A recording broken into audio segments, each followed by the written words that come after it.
Jasmine Crockett dared to speak truth, and now Trump's desperate to crush her. On an otherwise uneventful Tuesday morning, a political storm erupted across the United States that would soon dominate every headline, shake the foundations of democratic norms, and spark a heated national conversation about power, dissent, and the fragile line between authority and authoritarianism. The catalyst for this eruption was an unprecedented move. President Donald Trump, in an action that stunned even seasoned political analysts, instructed his Department of Justice to initiate legal action against Congresswoman Jasmine Crockett. The accusations did not involve embezzlement, bribery, or any recognizable form of criminal behavior. Instead, the justification put forth by the administration revolved around her hostile rhetoric, with Trump branding her relentless and unflinching criticism of his administration as a direct threat to the stability of the nation. It was a charge that many found as surreal as it was chilling. Overnight, the narrative shifted from political rivalry to something far more sinister. Was this a legitimate enforcement of national security concerns, or a thinly veiled attempt to crush a vocal critic? Jasmine Crockett was no ordinary legislator, quietly occupying a seat in Congress. Known for her uncompromising stance and refusal to be cowed by political pressure, she had built a reputation as a sharp-tongued watchdog willing to expose inconsistencies and hold the powerful accountable. Even when doing so placed her directly in the crosshairs of the most influential figures in Washington. Only a week prior, she had publicly grilled a senior cabinet official during a live broadcast, pressing for answers regarding the disappearance of significant federal funds connected to a controversial border infrastructure project. Her questioning had been methodical, pointed, and undeniably embarrassing for the administration, leaving millions of viewers questioning the transparency of government spending. To her supporters, she was a defender of accountability. To her critics, particularly those aligned with the president, she was an agitator who refused to stay in her lane. So when word broke that Trump had directed his Justice Department to treat her questioning as an act of sabotage, the political air in the Capitol grew tense, heavy with implications. Newsrooms went into overdrive, pundits raced to television studios, and everyday citizens paused over their breakfast tables wondering what this meant for the future of democratic debate. Was this the opening act of a presidency testing how far executive power could stretch in silencing dissent? Or was it a one-off move that would quickly collapse under scrutiny? In her Dallas office, Jasmine sat with her closest advisors, staring at the glowing headlines on their phones and laptops. The White House press statement lay in her hands, a carefully crafted release framing her as a destabilizing force, accusing her of rhetoric that supposedly emboldened foreign adversaries. Her chief of staff, Marcus Hill, spoke in a low, strained voice. "They're framing you like some covert operative," he said, fingers drumming on the table. Jasmine leaned back, the faintest of incredulous smiles playing on her lips. "Since when?" she asked dryly. "Did asking where taxpayer money went become an act of treason?" Her communications director, the quick-thinking Kiara Lane, didn't miss a beat. "We have to seize the story now," she insisted. "If we wait, they'll write it for you, and by the time we correct it, people will already believe their version." While her team strategized in Dallas, the mood in the Oval Office was starkly different. Surrounded by advisors, President Trump stared at a news broadcast showing Crockett's face beneath bold text. "Breaking President targets Congresswoman. This sends a message," he said coldly. She wanted a spectacle. Fine. Let's see how tough she is when the Justice Department is at her door. His attorney general shifted uncomfortably. "Mr. President, this could raise serious questions." Trump cut him off sharply. "Questions are good. Fear is better. People need to understand there are consequences for disrespecting me publicly." The words hung in the air like a threat, but the nation did not recoil in silence. Phones rang off the hook in Jasmine's office as messages poured in, not only from fellow lawmakers, but from ordinary citizens across the country.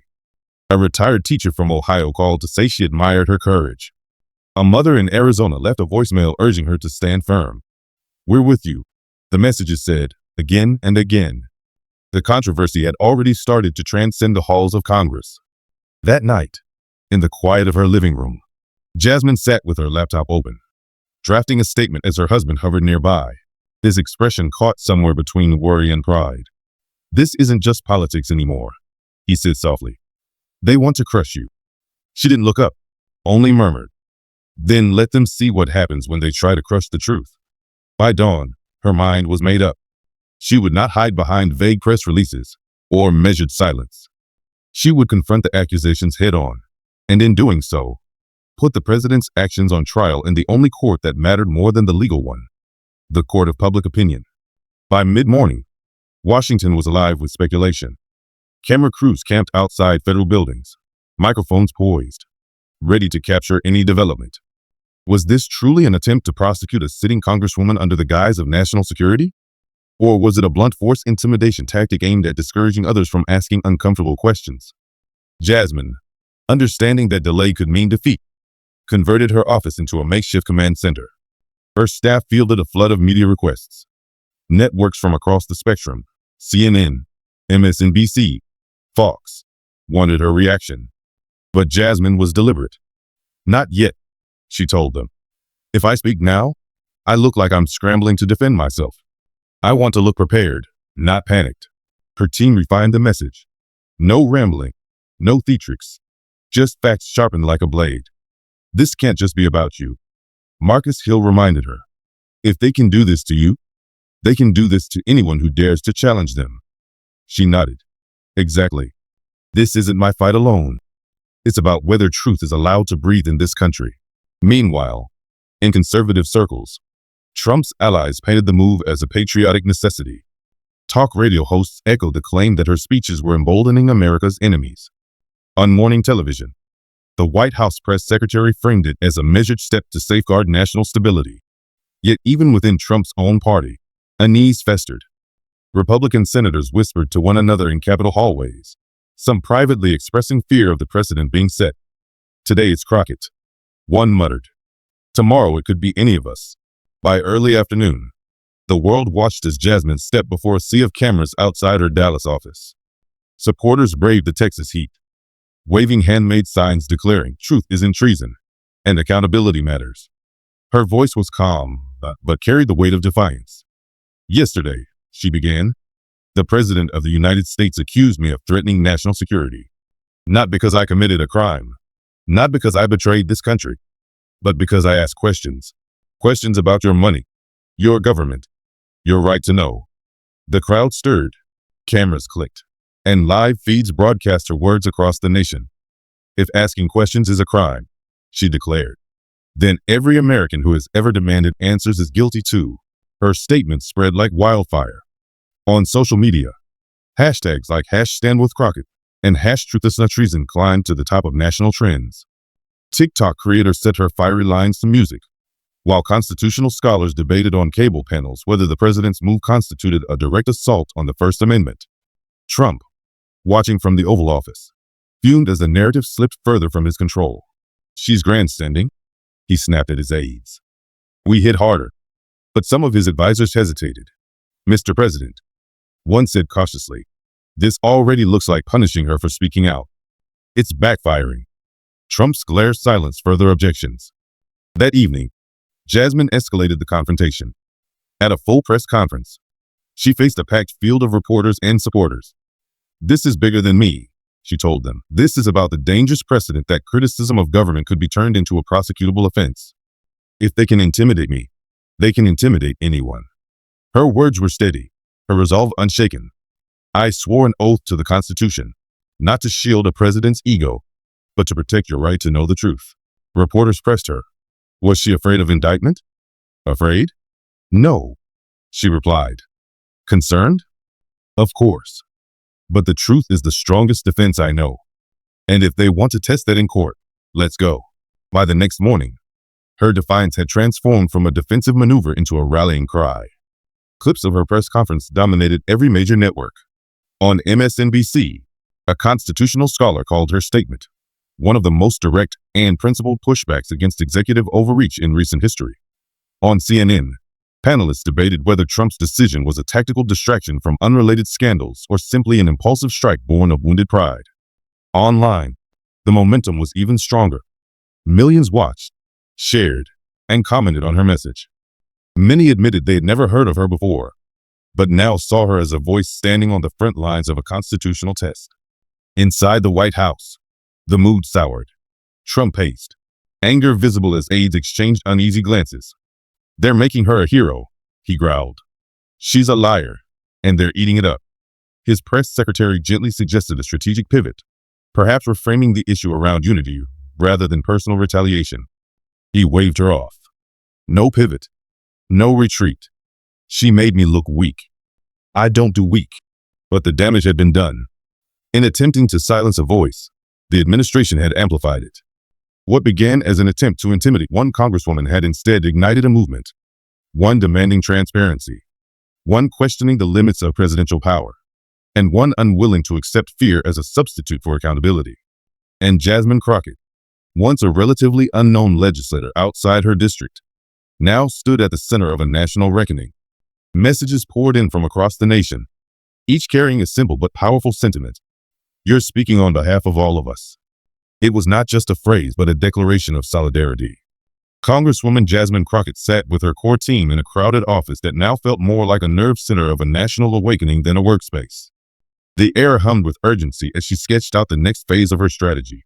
We will not simply respond, she said, her tone firm but energized. We will take this fight to every town square, every digital platform, every community hall.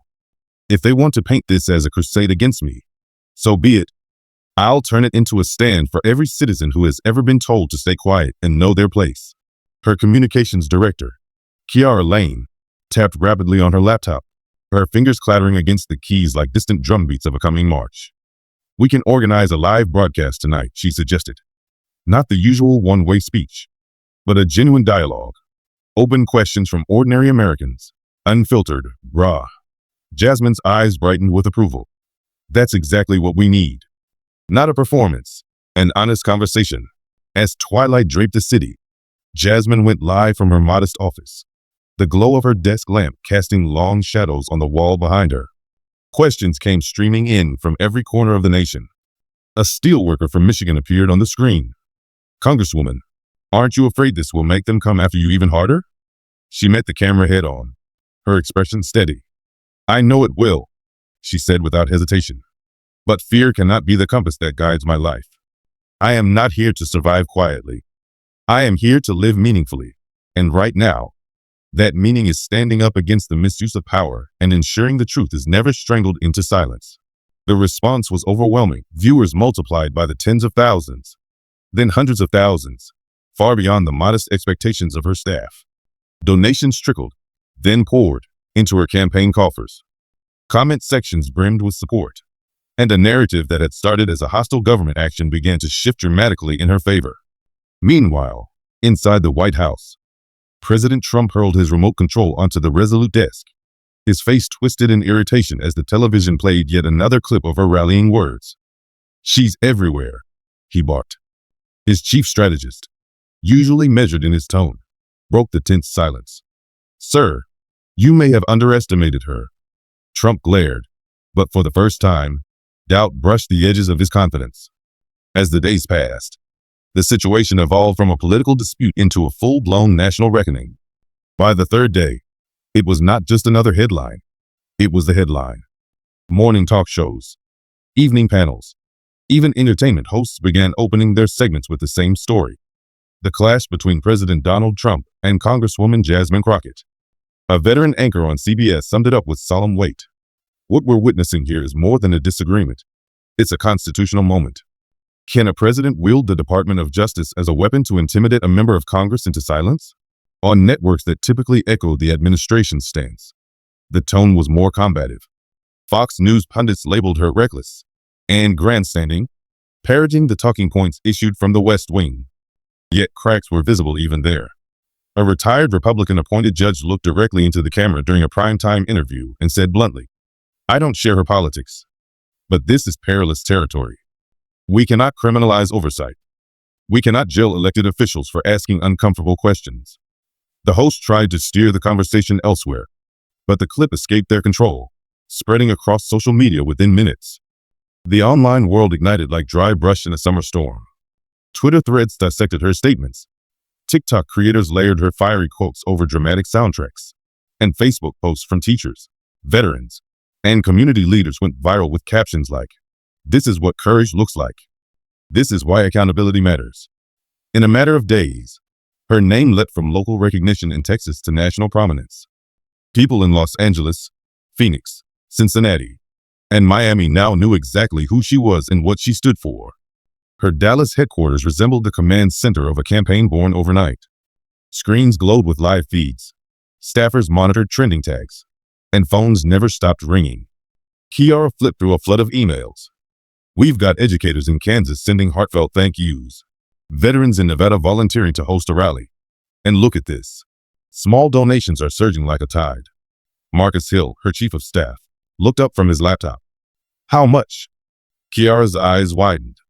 Over $1 million in less than 2 days. Mostly grassroots. 10, 20 bucks at a time. People are fired up. Jasmine listened, then leaned against the edge of the table, her expression composed. Good. But remember, this cannot turn into a fundraising spectacle. It must remain about the people, not the numbers.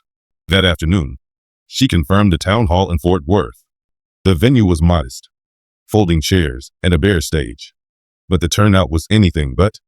People packed shoulder to shoulder, phones raised to broadcast her words to friends and followers. When she walked out, the applause rattled the rafters. I didn't seek this battle, she told them, her voice carrying to the back of the room. But when it came to me, I had a choice, step aside or stand firm.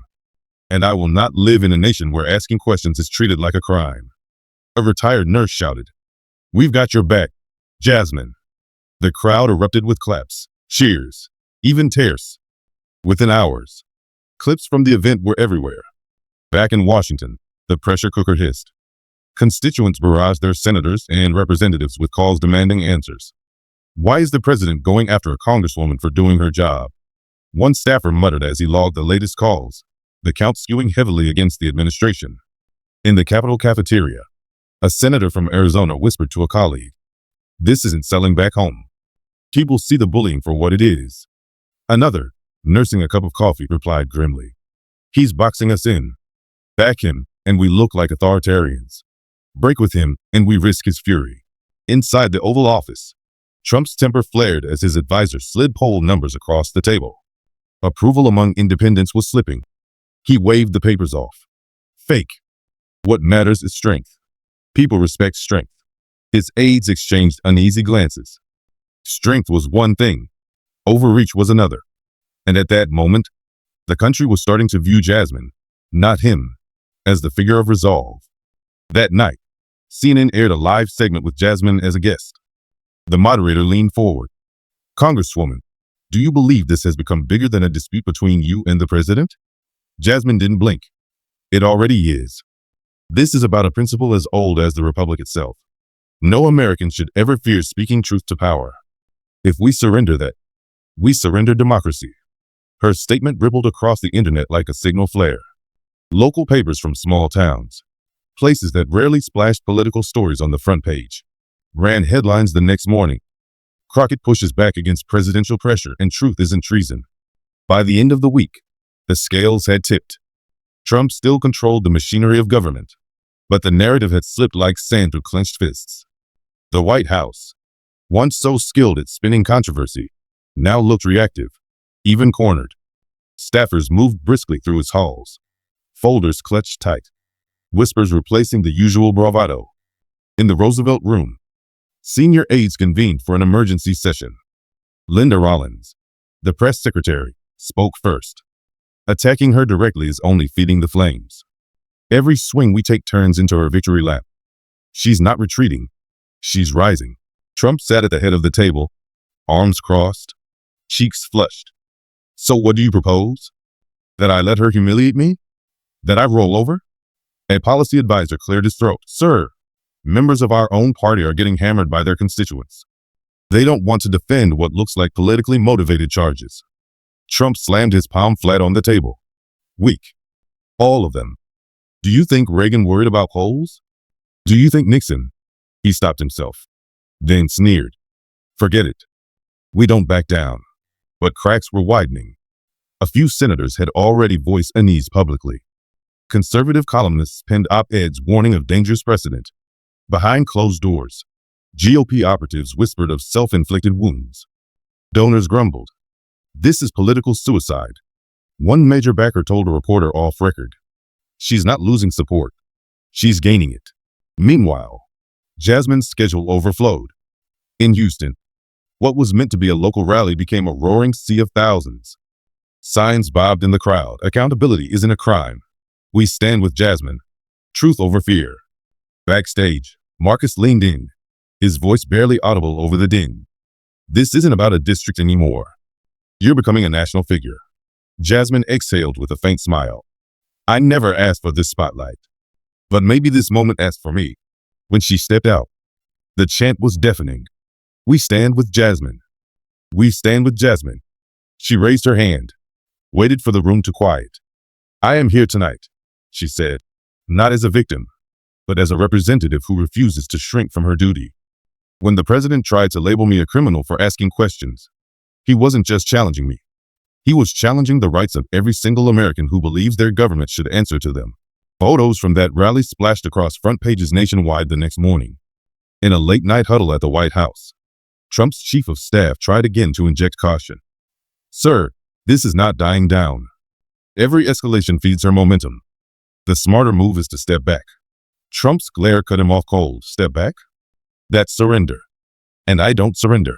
Outside those walls, the tide turned faster than his advisors could manage. Republican donors whispered about cutting losses. Anonymous prosecutors leaked their discomfort. We're being asked to build a case where no crime exists.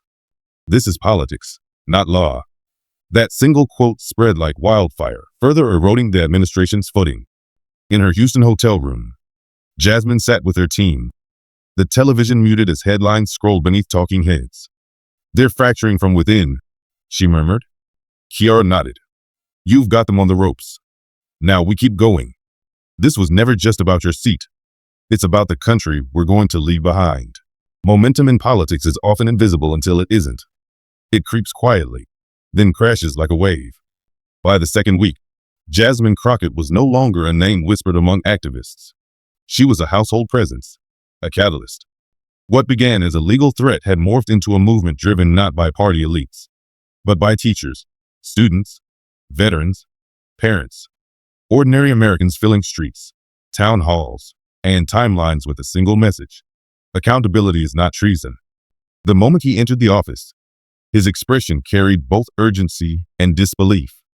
Dropping a stack of reports on her desk, he spoke with a tone that was almost breathless. You won't believe this, he said, his fingers tapping on the papers as though to emphasize the point. In just the past 2 days, more than 200 grassroots gatherings have sprung up, completely independent of us. Nobody from our campaign organized them. People are taking this into their own hands. Jasmine glanced at the stack, her brow knitting as she leafed through the pages. That's astonishing, she murmured. Lifting her gaze, her eyes glinted with a mix of surprise and determination. This isn't just support anymore, she said slowly, almost as if realizing it in real time. This is ownership. They're not waiting for someone to lead them. They're choosing to lead themselves. From the doorway, Kiara stepped in, a phone still in her hand as she spoke up. And it's not just rallies. The donations are pouring in faster than we projected, and the messages attached to them are powerful. People are saying they finally feel represented. They feel like someone is speaking their language, someone who isn't afraid to challenge the status quo. That evening, Jasmine stood before a roaring crowd in Austin. The venue was outdoors, packed to the brim, a sea of handmade placards and waving flags stretching out under the heavy night air. Sweat clung to the faces of the attendees, but no one cared. The energy was electric, every chant of her name echoing down the streets even before she set foot on the stage. When she finally took the microphone, the applause rolled like thunder. Raising her hand to settle the crowd, she began with a voice that carried calm authority. I never set out to become a symbol of this movement, she said, letting the words settle over the audience. But if that's what I must be, then I accept it. Not for my sake, but for all of ours. She spoke of teachers demanding fairness in education funding, of workers asking where their taxes truly go, of citizens tired of seeing truth turned into a punishable offense. The crowd erupted.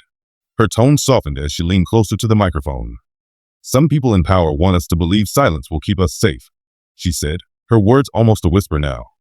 But silence is the most dangerous lie of all. Because when we stop questioning, when we stop demanding answers, democracy dies in that stillness. The chants that followed were deafening. We stand with Jasmine. We stand with Jasmine. Clips from that night swept across social media like wildfire. A young woman in Ohio recorded herself in tears as she watched Jasmine's words, saying, "This is the first time I felt heard." A truck driver in Pennsylvania pulled over to the side of the highway to replay her speech, his weathered face lit by the glow of his phone. Millions shared their own reflections, connecting her stand to their own struggles.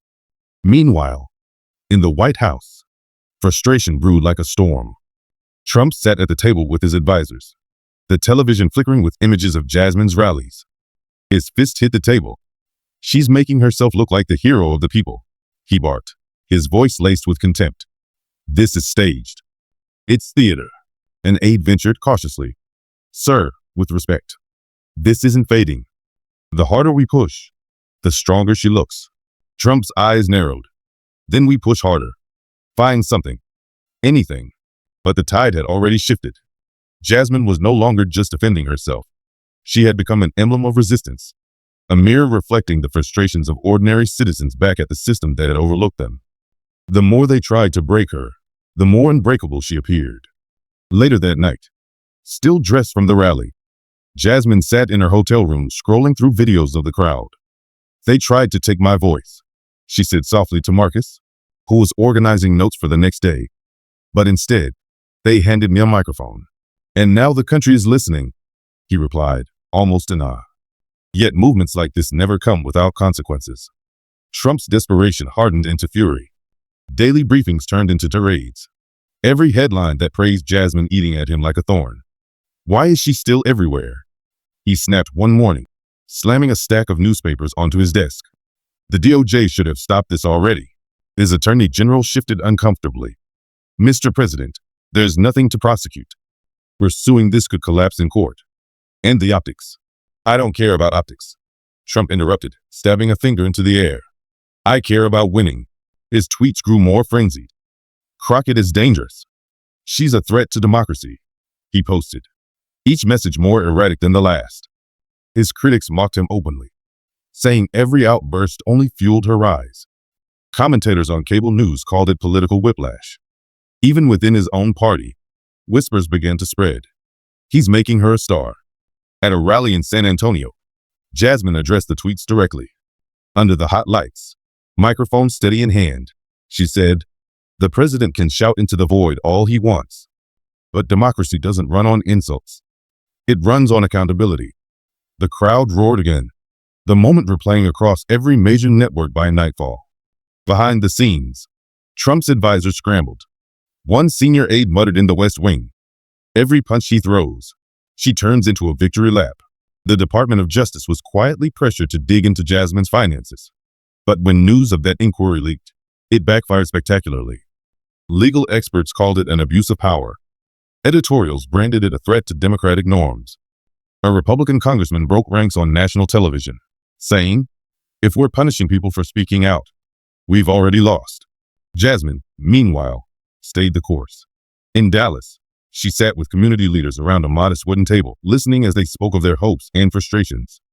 "When you speak," said a teacher from San Antonio, "we hear our own voices. And when he attacks you, he attacks all of us." Jasmine nodded, her voice calm but unwavering. "That's why I won't walk away. This isn't about one person's survival. It's about protecting the foundation of our system. If questioning power becomes a crime, then freedom becomes a memory." The narrative shifted further. Polls showed her popularity rising not only in her district but nationwide. Headlines began asking if she represented something larger, perhaps even a new generation of leadership. Her team noticed the change. Late at night, Kiara looked up from her laptop and said, "They tried to bury you, Jasmine. Instead, they planted a seed." By the end of the week, the Attorney General publicly declared, "The Department of Justice is not a political weapon. We do not prosecute dissent." It was a quiet but unmistakable rebuke to the president. The next morning, Jasmine stepped onto the Capitol steps to address the nation. Reporters crowded in. Cameras lined the plaza. Supporters lifted banners high. She did not gloat. Her tone was measured, even gentle, but firm. "Over the past weeks," she said, "we have been tested, not just as individuals, but as a nation. We were asked whether fear could silence truth. We were challenged to decide if criticism could be treated as a crime. Today, the answer is clear. No, we will not be silenced. She paused, the weight of the moment settling like a shared heartbeat among thousands. This is not a victory for me alone, she continued. It is a win for every teacher demanding better schools, every worker asking where their taxes go, and every citizen refusing to accept corruption as the cost of government. Her words spread far beyond the Capitol. A grandmother in Iowa whispered, "She's saying what we've all felt." A factory worker in Ohio nodded slowly at his kitchen table, feeling seen. In the White House, Trump sat stone-faced as the speech played on mute. The president who once dictated every headline was watching the narrative slip through his fingers. Allies who once echoed his outrage began to step back, issuing cautious calls for restraint. Power is temporary, Jasmine concluded, her voice steady as the wind swept across the Capitol steps. Principle lasts. Leaders come and go, but truth endures. And if anyone in this nation doubts their voice matters, let this moment prove otherwise. One voice, when it refuses to bow, can move a nation. The applause that followed was thunderous. The chant that rose, "Truth, truth, truth," rolled like a drumbeat across the plaza. In the days that followed, even her critics conceded she had weathered the storm with a rare kind of steadiness. Editorials praised her resolve, her approval climbed again. And when she appeared on a Sunday morning program, she summed it up with a calm that felt like a warning and a promise all at once. This was never about one man or one woman. It was about whether fear could replace freedom. The answer is no. Courage doesn't just protect a single person. It protects the fabric of a free society. And in that, the lesson was clear. When truth is threatened, silence is not an option.